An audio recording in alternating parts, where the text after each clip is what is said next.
singkat, saya juga akan jawab dengan singkat. Saya mohon izin kepada bapak-bapak pimpinan untuk bersabar sedikit. Monggo silakan maju. Ada lagi? Singkat maju mas ya, silakan langsung sini supaya efektif. Sini mas, maju mas ya. Nyun sewu. Sama belakang mas, dikasih ruang untuk bisa maju ke sini. Langsung bu, monggo bu. Nggih. Silakan mas. Giliran ibu dulu ya, mbak dulu ya. Bismillah. Silakan. Mboten napa-napa nyatik mboten napa-napa. Nggih mun, jangan napa-napa. Saenake mawon, monggo. Berdiri panjenengan. Mboten napa-napa, tenang mas. Ya. Bismillahirrahmanirrahim. Assalamualaikum warahmatullahi wabarakatuh. Alhamdulillah, Cak Nun, ini pertanyaan saya singkat saja. Tadi sore sebetulnya saya kurang tertarik datang kemari, bukan kurang tertarik dengan panjenengan karena saya berkali-kali sudah mengikuti panjenengan. Cuman karena hujan dan ada tugasnya Bu Masito, Prof Masito membuat tesis bab 1 bab 2. Jadi bisa dibayangkan seperti apa. Nah, tapi ada yang mengajak sahabat saya, Bunda Neneng, datanglah nanti insya Allah keluar ide-ide yang lebih cemerlang. Setelah ngaji Cak Nun, bismillah saya berangkat. Pertanyaan saya ternyata keraguan itu terjawab di pembuka panjenengan. Karena satu, ini dretek ini. Saat ini PAUD tadi sudah hampir tidak tersebut oleh Kaprodi. Karena memang PAUD menterinya saja juga tidak ada. Karena yang ada sekarang Menteri Pendidikan Dasar dan Pendidikan Menengah, kemudian Menteri Pendidikan Tinggi dan Riset. Ada yang mengatakan PAUD masuk nanti di pendidikan dasar, beda karena dasar itu dimulai sejak usia 7 tahun. Kalau kita berangkat melalui landasan yuridis, PAUD itu usianya 0 sampai 6 tahun. Berarti PAUD ini mulai terabaikan. Satu. Kemudian saya sudah 9 tahun ini Cak Nun berjuang dalam arti karena PAUD ini tidak boleh membaca dan calistung, tidak boleh calistung. Saya sudah menemui semua dirjen, mulai dokter Hamid Muhammad sampai dirjen PAUD ini yang baru, itu memang tidak ada aturan secara tertulis, tetapi kenyataannya di lapangan dari dinas pengawas anak usia dini tidak boleh membaca. Itulah yang pertama melatar belakangi saya untuk apa kuliah lagi, melanjutkan lagi program S2 PAUD di Pasca Sarjana UNESA ini. Dan ternyata setelah saya belajar tidak seperti apa yang saya takutkan. Dan ketika saya kembali lagi bertemu sampai saat ini, yang menerima saya dengan baik anak TK membaca itu di sekolah panjenengan. Sekolah TK alhamdulillah, tepuk tangan untuk sekolahnya Cak Nun. Jadi bahkan di sekolahnya Pak Amin Rais pun Bu Amin mengatakan kalau ada pengawas dikatakan tidak membaca, tetapi kalau tidak ada pengawas baru membaca. Jadi ini yang ingin saya tanyakan sama Pak Nun. Tadi di pembuka sudah dikatakan bahwa PAUD tidak ada yang dipelajari selain membaca dan berhitung. Saya ingin panjenengan suatu saat menjadi menteri di sana. Di sana. Karena kalau di sini saya mengatakan sakitnya aku di sini Cak Nun. Saya sakit dalam arti sakitnya di sini karena selama 10 tahun ini sebelum saya akhirnya tersadar bahwa ternyata penting sekali anak usia dini membaca, dan lewat dosen-dosen di S2 termasuk Pak B, wah itu Pak B, alhamdulillah Pak Baktiar itu meyakinkan saya memang sebenarnya justru landasan pondasi anak awal itu adalah membaca. Terima kasih. Nun. Supaya tidak lupa temanya gini, Anda melarang anak kecil membaca 0 sampai 6 tahun tadi itu ya salah. Tapi kalau Anda menyuruh mereka membaca juga salah. Ngerti ya? Loh, tugas orang tua itu menemani anak itu meneliti apa yang dia cari. Dia itu janji sama Tuhan dulu sebelum lahir, tapi begitu dia lahir dia dibikin lupa. Maka kerjaannya bayi adalah meneliti dirinya dan dunia. Ono sing ndelok-ndelok, ngerabak-ngerabak, kita nguntit. Nek areke ancene belajar maca, ayo dikawal cek iso maca. Nek areke ancene gurung gelem maca, dhek gelem ndelok-ndelok warna, ya ayo dikawal ndelok warna. Jadi ojo dilarang, ojo dikongkon. Karena anak kecil itu dia meneliti dirinya, dan tugas orang tua adalah mengawal penelitian itu. Gitu loh ceritanya. Gitu ya Mbak ya. Jadi nek dilarang iku mang ya wis iku akibatnya gede iku nang Gusti Allah. Sapa nglarang-larang ngono Gusti Allah ngene. Sapa? Dirjen kon nglarang-larang arek cilik maca. Lho anakku umur 2 tahun iso maca iso nulis kok. Kate kok larang ya apa? Jek digendong iki wis mulai belajar. Ya wis anakku kok. Anakku gak iso diatur dan aku gak iso didik anakku, aku terserah sampean sing tanggung jawab ngono aku. Aku langsung itu jadi gitu ya Mbak jawabannya. Jadi tolong orang gede itu jangan merasa pinter. Yang satu bilang jangan, yang satu bilang harus, salah karo. Sing bener adalah sekolahan menampung setiap kemungkinan tahap penelitian si anak.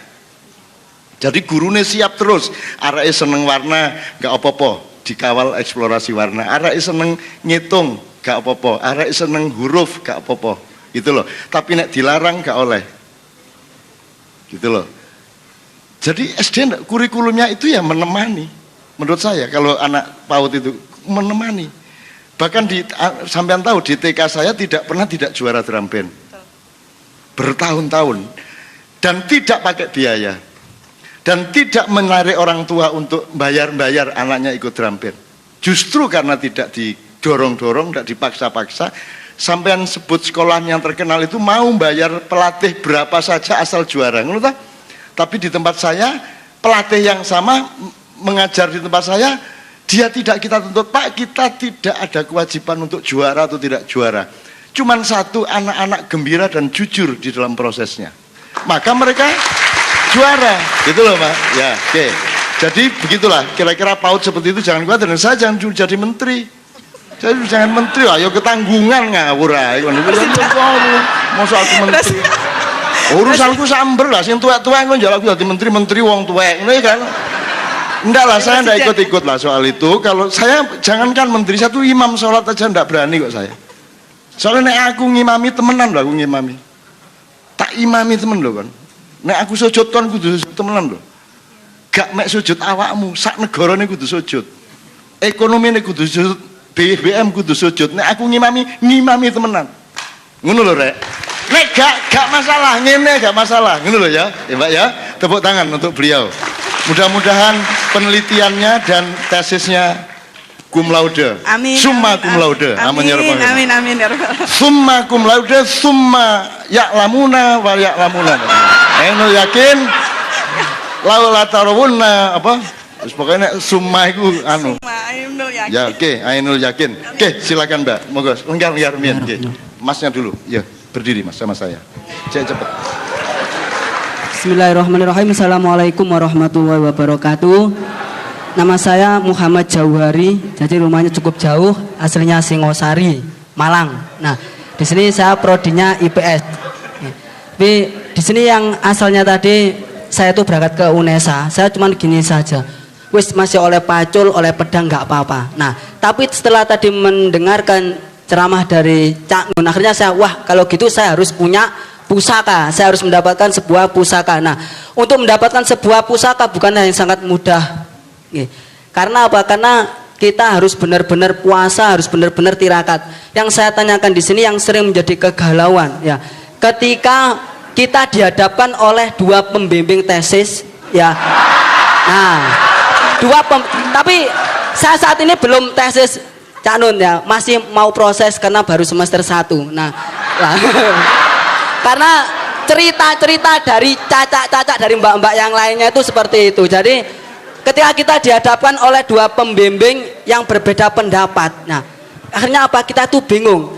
Yang namanya kita murid, sedangkan pembimbing itu adalah guru kita. Guru harus dimuliakan, harus dihormati. Nah, ketika dua pembimbing ini memiliki perbedaan pendapat, nah cara yang tepat biar kita nggak menyakiti hati guru kita, apa yang harus kita lakukan? Nah, jadi seperti itu Pak. Terima kasih. Ini hanya bisa dijawab kalau kasusnya jelas, faktanya jelas. Ini kan hanya cerita bahwa ada dua pembimbing yang berbeda pendapat. Seharusnya yang bisa saya jawab adalah ndi sing beda ndine. Nah. Ya, kalau saya punya kasusnya, faktanya saya biasanya selalu bisa menemukan resultannya, bisa menemukan garis harmoni di antara yang berbeda itu. Nah, saya ingin kon pertama bekalmu keyakinanmu kan yo gurung gawe apa-apa lho. Tapi gini, Tenang setan. Ya, tenang setan. Iki ya apa? Iki ngene lho. PT gorong ngendok wis rencana kate nggak warung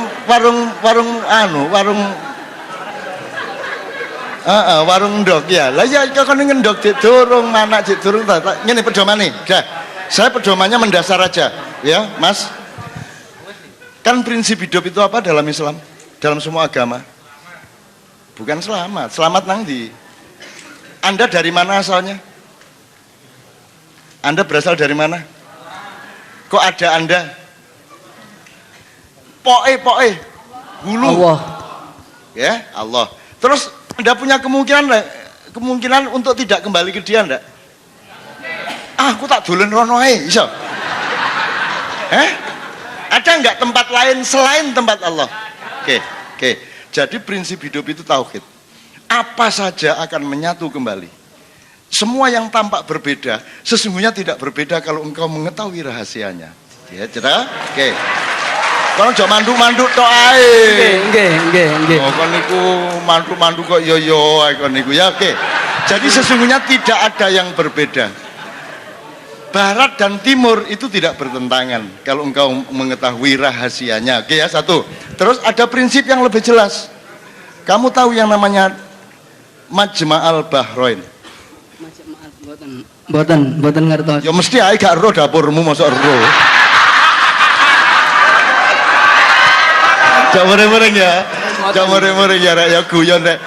Ngene, Nabi Musa dalam rangka goleki Nabi Khidir dikon Gusti Allah dikawal karo asistene wis goreng iwak.